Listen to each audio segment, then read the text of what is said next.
about money? As you said, my mentors have been teaching me so many things about money, but from a very different perspectives, mostly from Zen approach. So it's not, Western people tend to think that I need more money to be happy, but instead Zen approach is how can you find satisfaction in what you have? So it's not a matter of how much money you make or how much money you have. It's more about your attitude toward money. And there's some physical stress because I'm a believer that talking is bullshit, that you got to go deep. You got to get people to experience things. I think a belief is a poor substitute for an experience. And if I get someone to experience changing something, if I can do it in a really potent way where they really feel it, then, if you do that over and again, you start to get someone to actually be trained to get a new result. It's not about belief. Belief is important. It's not about confidence. I heard that kind of description. It's never been what's about. It's strategy. Rich people, we all have our unique skills and traits, and I'm not one of these one-size-fits-all person.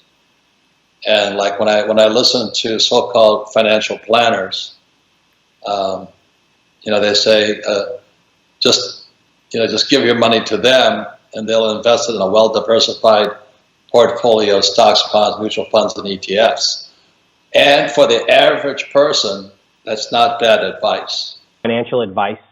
One of the first things is that I'm now advising people to target a 1-year emergency fund, which sounds like a lot. We can talk about how do you calculate that and how do you actually do that if you lost your job, for example. But that's one change.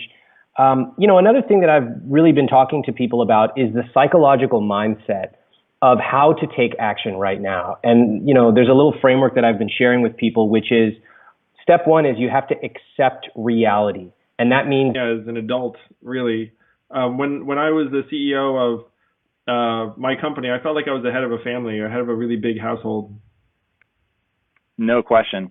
When you really stop and take on that kind of responsibility and you take on the fact, one thing that I've said about being an entrepreneur is when your house is on the line, and those were really the stakes for Lisa and I when we first started Quest was, we had been in this other company, we had been doing fine, and when we transitioned to starting Quest, it was such a huge question mark, and obviously we didn't know out again, and we'll want to go to public events and comedy shows and speaking tours and restaurants and all that stuff, and it'll be good for the economy, but I think more than anything else, it'll be good for the human spirit.